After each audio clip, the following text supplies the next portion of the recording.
Alright guys, what's going on? Welcome in. So look, huge news, right? Humongous news coming out of Houston today involving Deshaun Watson and a possible trade. Alright, now nothing is official yet. It's not like Watson is banging on the table saying trade me right now. He hasn't even formally put in the trade request. Everything is just kind of speculation at this point, but it makes you think. If Deshaun Watson is speaking to teammates about him, potentially getting traded here, where will he land, right? That's the big question here. So you're starting to take a look across the league, right? Which teams need a quarterback, which teams can afford to pay him, which teams have enough assets to give Houston in return for Watson, and a couple teams like instantly pop into your head, right? San Francisco, Washington. People have been saying Indianapolis, since the last 15 minutes since this thing is broke, but I don't really see an in-division trade, especially with a franchise guy like Deshaun Watson who's proven that he can play at this level. I don't really see that happening, but of course you have to factor in the New York Jets. This is a team that has a lot of cap space. They desperately need a quarterback, and I mean, look, they have a ton of draft capital, so it begs the question, could we see Deshaun Watson in green and white next season? So let's dive in.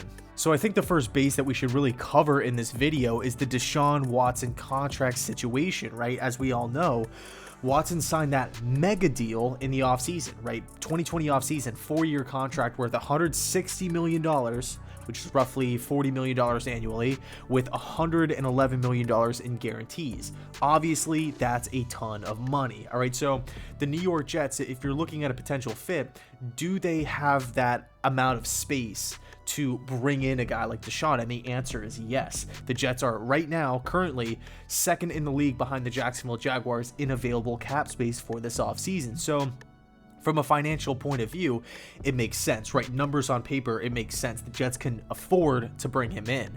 So one point I just wanted to make quickly before we move on here, because I do think it's relevant. When you're looking at the Deshaun Watson contract, we have to take into consideration that Watson has one more year left on his rookie contract. So those $40 million cap hits won't start until 2022. The team would have control over Deshaun Watson through 2025. So now let's talk about some of the assets that the Jets can give up in exchange for Deshaun Watson, okay? And we have to approach this situation like none other.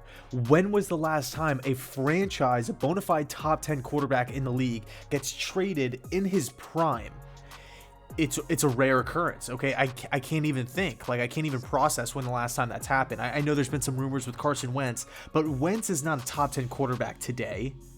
Not even top 15, okay? Some would argue he's in the bottom half of the league, all right?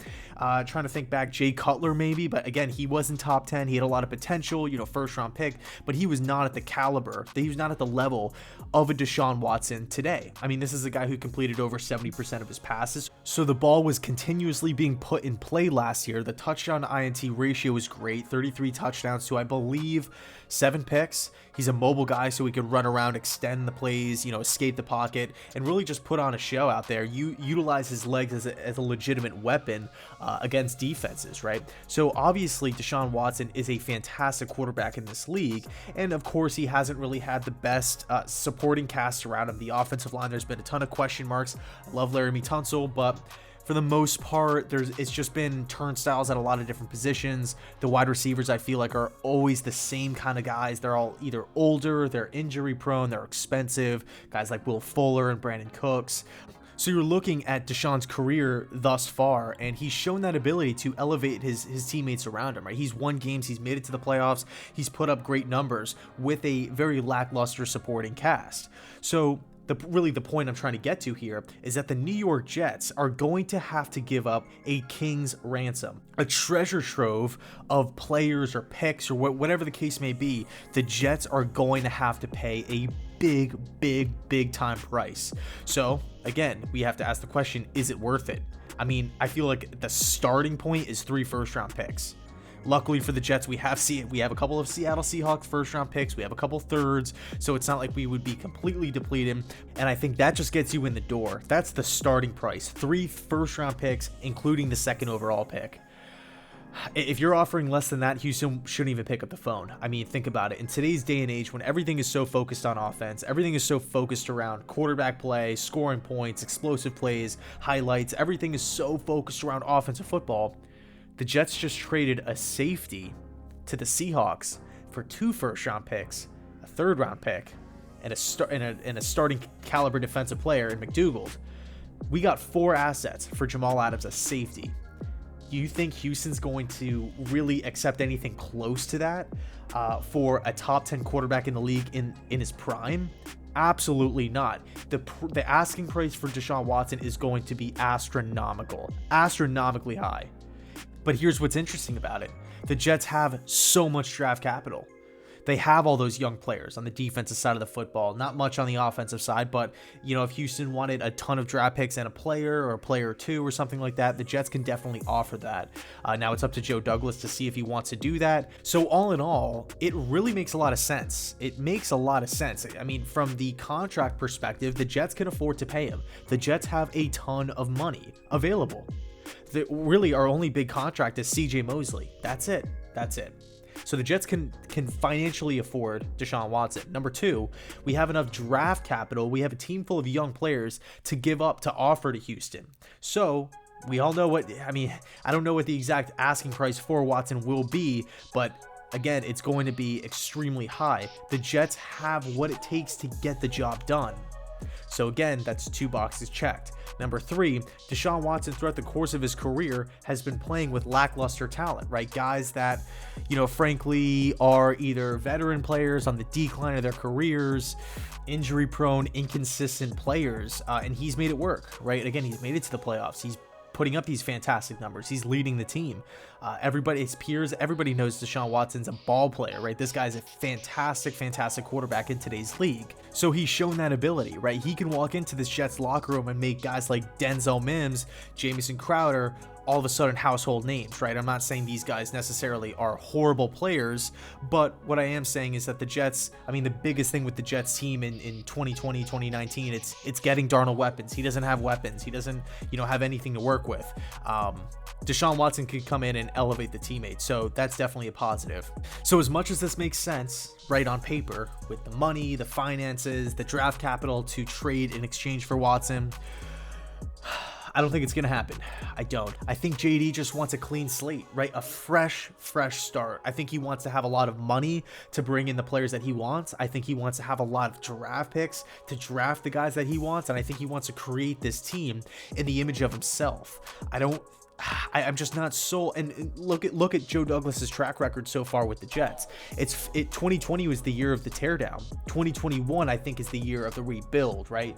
2020 was filled with 1 year, prove it style of contracts. Pierre Desir, Brashad Perryman, Greg Van Roten. Like it was not a lot of stock into these free agents. There was not a lot of strings attached. It was just 1 year cheap deal, 3-year cheap deal.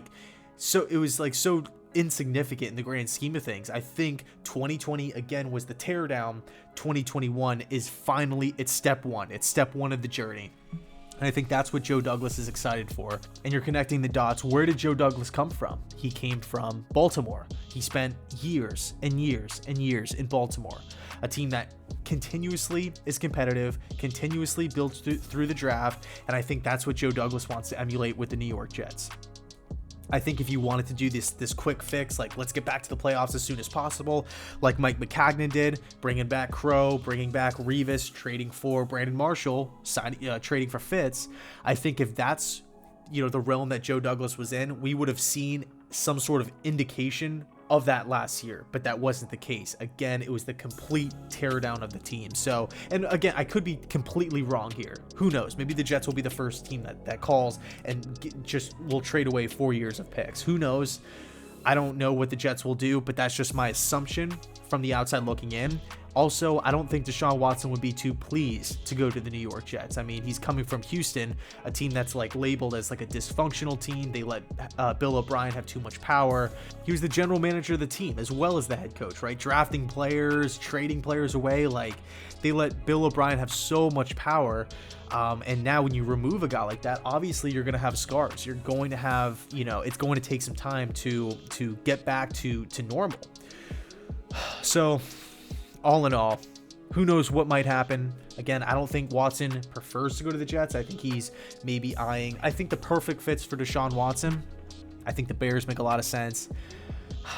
and I think the Saints. I think if the Saints were to go out and acquire Deshaun Watson from Houston some way, somehow, I don't know what the heck they would give up for him, but I think Watson with Sean Payton in the dome, I mean, I would think he would become a top 5 quarterback. So I'll leave it there. Let me know your thoughts down below in the comment section. Would you like the Jets to go out and pursue a guy like Watson? Or do you think they should hang on to the money, they should hang on to the resources, they should hang on to the draft picks, and just continue on with the plan, clean slate, moving forward? So again, I'll leave it there. Thanks so much for watching. As always, go Jets.